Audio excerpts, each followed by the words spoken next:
Projektii haarawaa haala kanaan erga banneen boodatti projektii kana zoom in fi zoom out gochuudhaaf toolbarii irraa gara jalaatti kan argamu kana mallattoo zoomii kana irratti kilik gochuudhaan gara harka bitaatii fi gara harka mirgaa harkisuun haala kanaan zoom in fi zoom out gochuu ni dandeenya. Karaan piraaktikaali karaan biraa ammoo keyboard irraa control plus alt plus mouse wheel kan jennu kun gommaa maawuzii duratti oofuu fi duubatti oofuun haala kanaan zoom in fi zoom out gochuu ni dandeenya. Toopikii kana keessatti kan nu ilaallu waa'ee leeyariiti. Leeyariin yoo kan hin beekne taate objektii asirratti edit goonu kanneen control gochuu hin dandeenyu gonkumaa. Kanaafuu waa'ee leeyarii sirratti beekutu nurraa barbaachisa. Leeyar create gochuudhaaf yookaan ammoo leeyarii haaraa uumuudhaaf menu bar irraa leeyar kan jedhu irratti kilik gochuudhaan new leeyar yookaan ammoo keyboard irraa shift plus control plus n press gochuudhaan leeyarii haaraa uumuu ni dandeenya. Leeyarii haaraaf maqaa kennuudhaan okay erga jenneen boodatti haala kanaan leeyarii haaraa uumuu ni dandeenya. Leeyariin haaraan uumamu hundi isaatu backgroundii hin qabu yookiin transparent ta'ee dhufa jechuudha.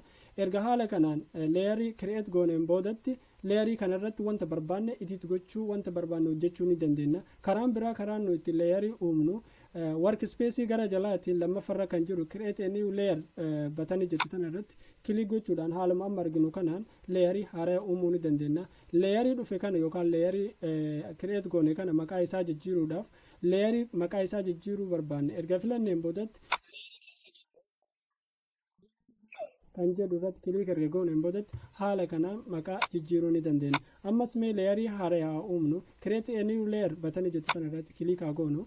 Erga kana gooneen boodatti maqaa leeyarii jijjiiruudhaaf maqaa leeyarii irratti dabil kilik gochuudhaan maqaa ammas jijjiiruun ni danda'ama.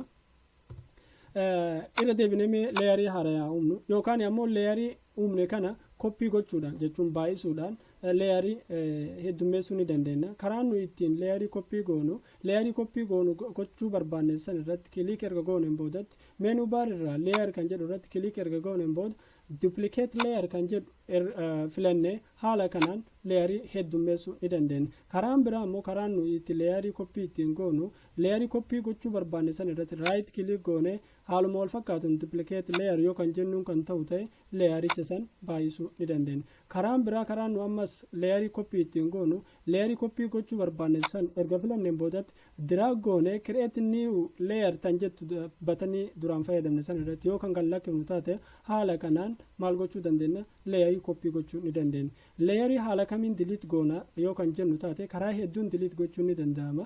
Leeyarii delete gochuu barbaanne san filannee leeyarii keessa galuudhaan menu bar irraa delete layer kan jedhu erga filanneen boodatti haala kanaan warningiin nutti dhufa. Warningiin nutti dhufe kana yes jechuudhaan leeyaricha delete gochuu ni danda'ama. Karaan biraa ammoo erga leeyarii delete gochuu barbaanne san erga filanneen boodatti right click erga gooneen booda jechuun isarratti right click gochuudhaan delete layer jennee haala kanaan yes yoo jenneen leeyarichi delete ta'eetiniin argama.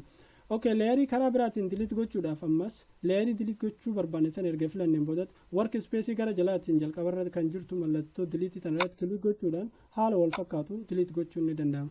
Ammas karaan biraa karaan nu ittiin delete gochuu dandeenyu leeyaricha delete gochuu barbaanne san kilik goonee gara jalaa drag gochuudhaan mallattoo delete irratti yoo kan gadhiifnu ta'e haala kanaan delete gochuu ni dandeenya. Karaan biraa karaan dhumaa karaan nu ittiin deleting goonu ammoo leeyaricha delete gochuu barbaanne san filannee keyboard irraa delete press yoo kan goonu taate haala kanaan delete gochuu ni danda'ama.